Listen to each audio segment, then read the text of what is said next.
बिस्मिल्लाहिर्रहमानिर्रहीम। अस्सलाम वालेकुम जनाब। स्टोरीज़ मैंने 3 शेयर करनी है। अब तक का सबसे बड़ा ऐलान और तगड़ा फैसला ये हो चुका है। ये क्या है आपको बताते हैं। और अब तक की बड़ी पाबंदी लग चुकी है, ये भी आपको बताते हैं। और अदलिया की सहूलतकारी जारी है, पीटीआई की सहूलतकारी।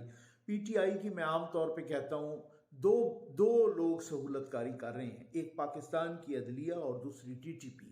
ये पीटीआई के सहूलतकार हैं। सबसे पहले आप चैनल सब्सक्राइब कीजिए, जहां घंटी का निशान बना हुआ है उसे ज़रूर प्रेस कीजिए ताकि हर नई आने वाली वीडियो आप तक पहुंचती रहे। और हमारे वाटर प्रोजेक्ट्स तो चल ही रहे हैं, लेकिन हमने अर्जेंट बेसिस पर सैलाब ज़दगान में, सैलाब ज़दा इलाकों में 1000 कंबल तकसीम करने।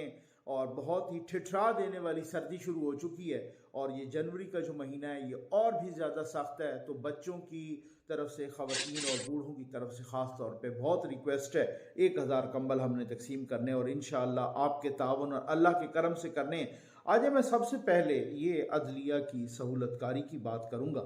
ये आप वीडियो देख रहे हैं, इसमें वीडियो में आपको जनाब वो जज साहब कामरान साहब भी नज़र आ रहे हैं, कामरान हयात मियाँ खेल, ठीक है। उनका भी ताल्लुक किससे है, कल भी आपको बताया था, मौलाना फजल रहमान साहब ने भी बताया है कि जज साहब के जो रिश्तेदार हैं वो शुएब नासिर मियाँ खेल, वो पीटीआई का इलेक्शन पिछली दफ़ा भी लड़ा, अब भी उनके कज़न लड़ रहे हैं। तो जज साहब खुद भी एडवोकेट जनरल रहे हैं, एडिशनल एडवोकेट जनरल भी रहे हैं पहले जब परवेज़ खटक साहब थे, और उसके बाद एडवोकेट जनरल भी रहे हैं। तो वो प्योर एक पॉलिटिकल अपॉइंटमेंट होती है, तो इस वजह से जज साहब को नहीं सुनना चाहिए था। वैसे भी जज साहब वो एबटाबाद बेंच में होते हैं, वो छुट्टियों की वजह से, चूँकि वो यहाँ पर कम तादाद थी तो यहाँ पर एक टेम्परेरी तौर पे आए हुए थे। वो को 10वें नंबर के जज हैं, उनको जनाब भल्ले वाला फैसला। इसी वजह से तो शहबाज शरीफ ने कहा है कि इलेक्शन कमीशन के अख्तियारात पर हमले के मुतरादिफ है। तो भाई जाएं फिर, अब आप सुप्रीम कोर्ट जाएं।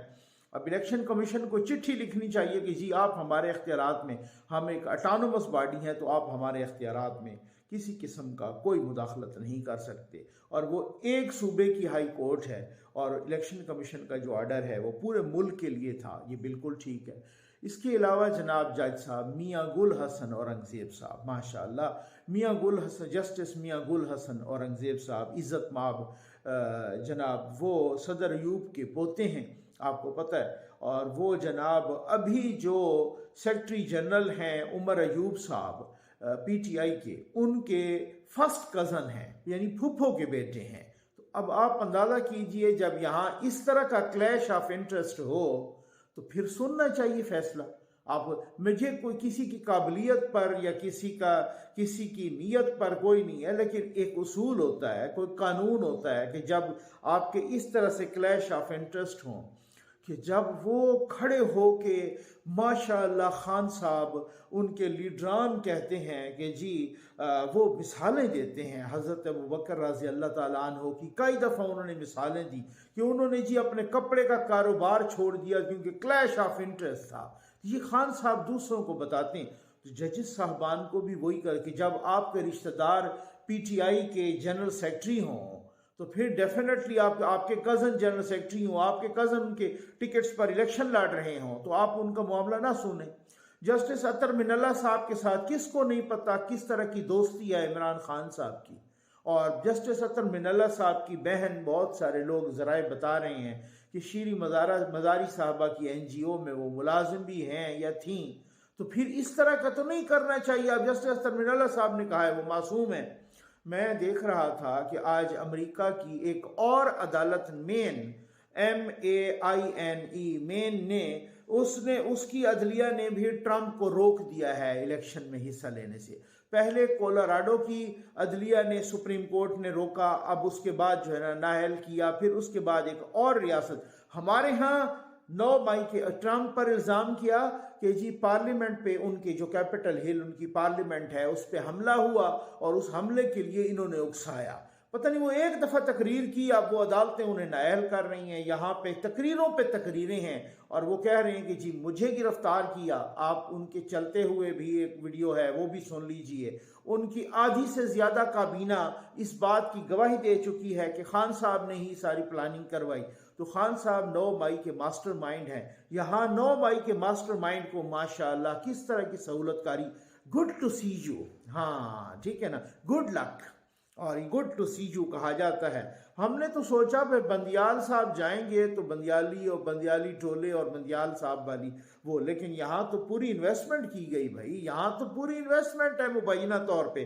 अब आज बाबर सत्तार साहब ने, मैं ये नहीं कहूँगा कि उनकी कोई बदनीयत थी, लेकिन आप अंदाज़ा तो कीजिए कि बाबर सत्तार साहब ने कहा है कि जी डीसी इस्लामाबाद को तो अख्तियार कोई नहीं है कि 3 MPO के तहत वो कोई काम करें, वो कोई 3 MPO के तहत किसी को गिरफ्तार करें। शानदाना गुलजार और शहरयार अफरीदी उनको उन्होंने रिहा करा दिया। उन्होंने कहा कि जी उनकी एप्लीकेशन मंजूर हो गई 3 MPO के तहत। अब यह ज़रा शानदाना गुलजार और शहरयार अफरीदी साहब के ये 60 साहब खुद सुन लें, उसके बाद आपकी आंखें खुली की खुली रह जाएंगी। ये सुन लीजिए। आज तहरीक इंसाफ के चेयरमैन इमरान खान और पाकिस्तान के असली वजीर आजम को इस्लामाबाद हाईकोर्ट के अहाते से अगवा कर लिया गया है। कौन लेके गया है, किधर लेके गया है, किस लिए लेके गया है, हमें तो इतना पता है कि वो अपनी मर्जी से अदालत के अहाते में आए। वो बायोमेट्रिक दे रहे थे। रेंजर्स ने, एक पैरामिलिट्री फोर्स जो जवाबदेही नहीं है पुलिस को, उन्होंने शीशे तोड़े, उनके गार्ड्स पे तशद्दुद किया। ये सुना है कि खान साहब की जख्मी टांग पे भी तशद्दुद किया। आज अगर ये खान को उठा कर लेके जाएंगे, कल को आपको, मुझे, आपकी बेटियों को, आपकी माओ को, सबको उठा के लेके जाएंगे। ये वाहिद आदमी है जो पाकिस्तान की बका के लिए खड़ा है। इसलिए आज निकलो, क्योंकि अगर खान नहीं तो पाकिस्तान नहीं। हर माँ, हर बेटी, हर बुजुर्ग, हर जवान, हर बच्चा कि चलो चलो जी, मैंने उस्मान डार भाई से, अली नवाज अवान से बात की। उन्होंने असद उमर साहब का मुझे मैसेज सुनाया। असद उमर साहब और मुराद साहब की जो लीडरशिप अभी डिसाइड करेगी, इंशाअल्लाह GHQ जाएंगे। अल्लाह ये लोग हैं, ये शानदाना गुलजार साहबा थी जो कह रही थी कि अगर खान नहीं है तो खुदा न खास्ता पाकिस्तान नहीं है। ये आपने सुन लिया ना, ये कोई बाबर सत्तार साहब को सुना दे और इंशाअल्लाह GHQ जाएंगे। चलो चलो GHQ जाओ, GHQ चलो, ठीक है। ये कौन कह रही है? मैं तो नहीं कह रहा, ये नवाज शरीफ तो नहीं कह रहा। जो खान साहब कह रहे हैं नवाज शरीफ ने हमला करवाया है। ये शहरयार अफरीदी को नवाज शरीफ ने भेजा था, शानदाना गुलजार को नवाज शरीफ ने भेजा था, बाकी इन सारे लोगों को नवाज, ये सुना है ना भाई। यहाँ पर ये जनाब माशाल्लाह इज्जत माब बाबर सत्तार साहब को, यहाँ पर एक अन्ही मच्छी है, अन्ही, जो आप कहते हैं ना अंधेर नगरी, ये अंधेर नगरी से भी ऊपर का माहौल है। किसी मुल्क की अदालतें ऐसा नहीं कर रही। अभी इंडिया में 100 के करीब अपोजिशन के अरकान को दोनों ईवानों में, लोकसभा में भी और राज्यसभा में भी सस्पेंड कर दिया गया। उनको पूरे सेशन के लिए सस्पेंड कर दिया। हमने तो नहीं सुना उसकी कोई हाई कोर्ट ने या सुप्रीम कोर्ट ने कहा हो कि स्पीकर का फैसला गलत है और आप फौरी तौर पे ईमान में जाओ। हमने तो नहीं सुना कि किसी और मुल्क की अदालतें यूं इस तरीके से घुस जाती हैं फौरी तौर पे सियासत में और सियासी फैसलों में, और ना वो पार्लियामेंट को चलने देती हैं और ना ही वो कोई इलेक्शन कमीशन को चलने देती हैं, ना कुछ और इस तरीके की सहूलतकारी करती हैं। भाई अगर इस तरीके की सहूलतकारी होगी तो फिर डेफिनेटली फिर उस पर तनकीद भी होगी, फिर उस पर इल्ज़ाम भी लगेगा, फिर उस पर मुबैना तौर पर यूथी और इमरानडू जजेस का इल्ज़ाम भी लगेगा। ये क्या सूरत हाल है? कह रहे हैं जनाब उस वक़्त आपको नहीं ख्याल था कि जब नवाज शरीफ, उनकी बेटी और आपके खुद अपने जज ने आके कहा कि हमें जनरल फैज़ ने आके कहा है कि उन्होंने चीफ जस्टिस को कहा है, उस वक्त जस्टिस कांसी थे, तो उन्होंने कहा कि उस चीफ जस्टिस को कहा है कि इसको बेंच में शामिल नहीं करना जस्टिस सदीकी को। आपको नहीं मालूम कि जस्टिस सदीकी ने कहा कि भाई मेरे पास जनरल फैज़ आए, उन्होंने कहा कि नवाज शरीफ और उसकी बेटी बाहर नहीं आने चाहिए 2018 के इलेक्शन से पहले, हमारी 2 साल की मेहनत ज़ाया हो जाएगी। उस वक्त ये जजेस कहाँ थे? उस वक्त तो ये इनकी फैमिलीज बैठ के नारे लगा रही थी गैलरीज में। उस वक्त तो ये सूरत हाल थी। आज इन्होंने सहूलतकारी शुरू कर दी है। आज उन लोगों की सहूलतकारी हो रही है जो 9 मई में मुलविस हैं, जिन्होंने GHQ पर हमला किया है, जिन्होंने कोर कमांडर हाउस जलाया है, जिन्होंने ISI के दफातर जलाए हैं, जिन्होंने पाक फौज के शोहदा की, यानी कौम के शोहदा की, पाक फौज के क्या शोहदा, कौम के शोहदा, वतन के शोहदा, इस धरती के शोहदा की, मेरे और आपके शोहदा की यादगारों को जलाया है। ये जजेस बैठ के उनकी सहूलतकारी कर रहे हैं। किसी मुल्क में ऐसे होता है भला? यूरोप में होता है ऐसे अमेरिका में होता है? वो ट्रंप ने पता नहीं एक तकरीर की होगी, 2 अदालतें उसे नाअहल करार दे चुकी हैं, 2 रियासतों की अदालतें उसे नाअहल करार दे चुकी हैं। ट्रंप का इलेक्शन खटाई में पड़ गया है। ये होती है सूरत हाल। और यहाँ पर गुड टू सी यू, वो कह रहे हैं कि खान नहीं तो पाकिस्तान नहीं, वो कहें चलो GHQ चलो। उनके अपनी वीडियोस मौजूद हैं, जजेस उनको सहूलतकारी दिए जा रहे हैं, तो दें सहूलतकारी। अगलों ने भी पक्का फैसला कर लिया है, जितना मर्जी है सहूलतकारी दें, दाल नहीं गलनी। ये मैं आपको मालूमात की बुनियाद पे कह रहा हूं, ये भी आप याद रखिएगा। एक बहुत बड़ा तगड़ा फैसला हो गया, इस पे तो मैं जरूर आता हूं भाई, लेकिन एक बहुत बड़ी पाबंदी लग गई है, और ये भी बड़ी पाबंदी है, बड़ी तगड़ी पाबंदी है। ये मौजूदा निगरान वजीर आजम ने लगाई है, और ये आप जरा सुन लें, फिर उसके बाद इस पे बात करते हैं। मेरे अजीज पाकिस्तानियों, अस्सलाम वालेकुम। साल 2024 की आमद है। मैं अल्लाह ताला से दुआगो हूँ कि नए साल का सूरज हमारे वतन पाकिस्तान और पूरी दुनिया के लिए खुशहाली और अमन व आशती का पैगाम लिए तुलू हो। जैसा कि आप सबको मालूम है कि फलस्तीन में काबिज इसराइली अफवाज की जानिब से जुल्म और सितम के पहाड़ तोड़े जा रहे हैं। गजा और मगरबी किनारे में मजलूम फलस्तीनियों, खुसूसन मासूम बच्चों के कत्लेआम और निहत्ते फलस्तीनियों की नस्ल कुशी पर पूरी पाकिस्तानी कौम और उम्मत मुस्लिमा शदीद रंज के आलम में है। 7 अक्टूबर 2023 से अब तक इसराइली अफवाज की बर्बरियत से 21,000 से जायद निहत्ते फलस्तीनी शहीद हो चुके हैं, जिनमें एक बड़ी तादाद मासूम बच्चों की है, जो लगभग 9,000 के करीब पहुंच चुकी है। इसराइली खूनरेजी रोकने के लिए पाकिस्तान ने दुनिया के हर फोरम पर मजलूम फलस्तीनियों के लिए आवाज उठाई है और इंशाअल्लाह हमेशा उठाता रहेगा। पाकिस्तान अपने फलस्तीनी बहन भाइयों की मदद के लिए इमदादी सामान की 2 खेप भिजवा चुका है, जबकि तीसरी खेप की जल्द ही रवां की जा रही है। फलस्तीनी भाइयों की बरवक्त इमदाद, गजा से जख्मियों के इनखला और उनके इलाज के लिए हुकूमत पाकिस्तान मिस्र और उर्दन के साथ मुसलसल राब्ते में है। फलस्तीन की इंतहाई तशवीशनाक सूरत हाल को सामने रखते हुए और अपने मजलूम फलस्तीनी बहन भाइयों से इजहार यकजहती के लिए हुकूमत पाकिस्तान की तरफ से नए साल के हवाले से किसी भी किस्म की तकरीब के इनेकाद पर मुकम्मल पाबंदी हो।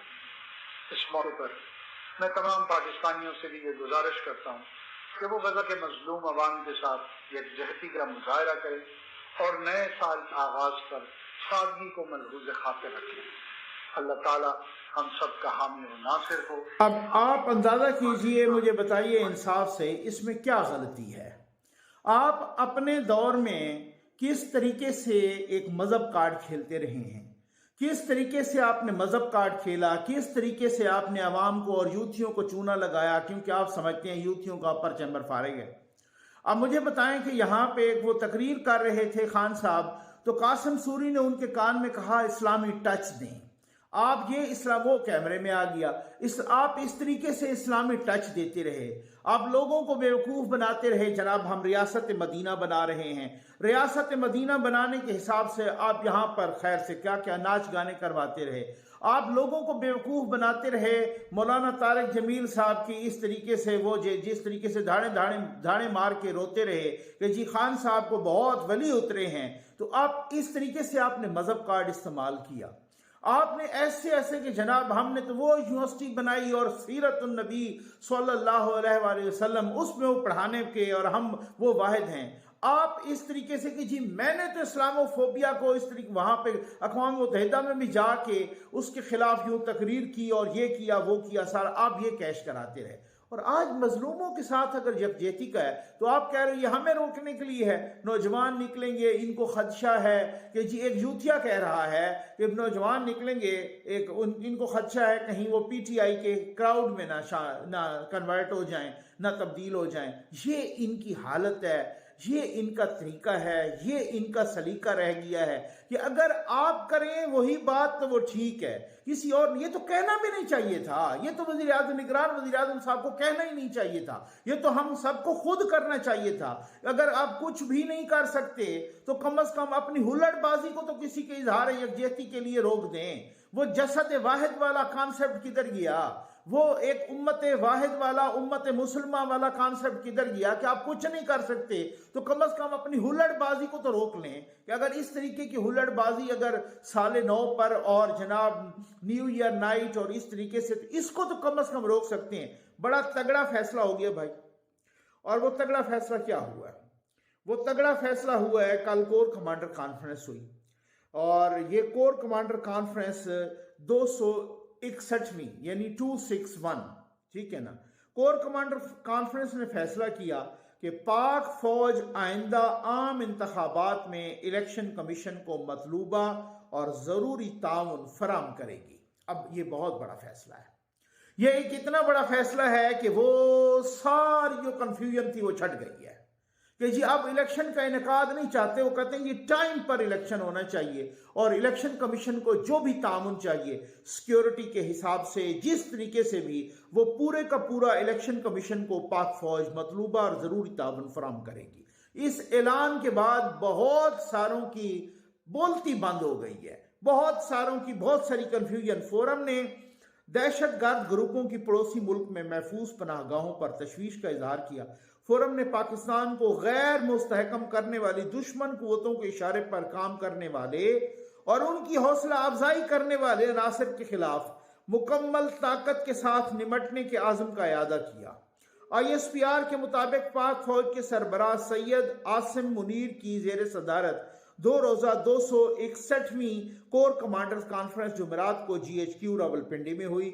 फोरम ने बिल वास्ता और बिला वास्ता खतरात के खिलाफ पाकिस्तान की खुद मुख्तारी और इलाकाई सलामियत के दिफा के लिए पाक फौज के अज़्म का इयादा किया। इसी तरह से कश्मीर और फ़लस्तीन के बारे में भी बहुत बड़ी बात है। और साथ ये और भी लंबा चौड़ा एलामिया आया और उस एलामिया में कि जो इस तरीके पाकिस्तान को गैर मुस्तहकम करने की कोशिश करेगा या जो गैर मुस्तहकम करने वालों की सहूलतकारी करेगा, अब समझ आपने खुद जाना है। अब इस वक्त कौन कौन सहूलतकारी कर रहा है, कोई इदारा कर रहा है, कोई अफराद कर रहे हैं, आपको चंद ही दिनों बाद उनसे बहुत सख्ती से निपटा जाएगा। और मैंने आपको कहा है ना भाई, यहाँ पर यह सूरत हाल डेवलप हो गई जो कि अनफॉर्चुनेट है, नहीं होनी चाहिए थी। लेकिन चूंकि अगर कोई एक इदारा अगर सियासी दहशतगर्दों की सहूलतकारी करेगा तो फिर बड़े घर ने फैसला कर लिया है कि चाहे आप उल्टे भी खड़े हो जाएं, ऐसा हम होने नहीं देंगे। ये बहुत बड़ी बात है और इलेक्शन भी टाइम पे होने जा रहा है। और इसी तरीके से उन्होंने कहा कि जो भी उनको सहूलतकारी, उनको इलेक्शन कमीशन को सहूलतकारी और ताउन चाहिए, हर किस्म का ताउन और हर किस्म की सहूलतकारी मिलेगी। ये बहुत ही दबंग फैसला है। मैं समझता हूँ अब तक का सबसे बड़ा फैसला है। यहाँ आने से पहले चीफ ऑफ आर्मी स्टाफ ने अमेरिका में भी यही बात की थी मीडिया से कि इलेक्शन सेनेट के इलेक्शन से पहले होगा, यानी वही फरवरी में जो उसकी डेट है उसी पे होगा। और फिर उसके बाद आप देख लीजिएगा, यहाँ पर भी आके उन्होंने यही दबंग ऐलान किया। और दबंग ये एक तरह से कोर कमांडर कॉन्फ्रेंस हुई है और एक एंडोर्समेंट हो गई है पूरे इदारे की तरफ से। उम्मीद आपको वीडियो पसंद आई होगी। आपका बहुत बहुत शुक्रिया।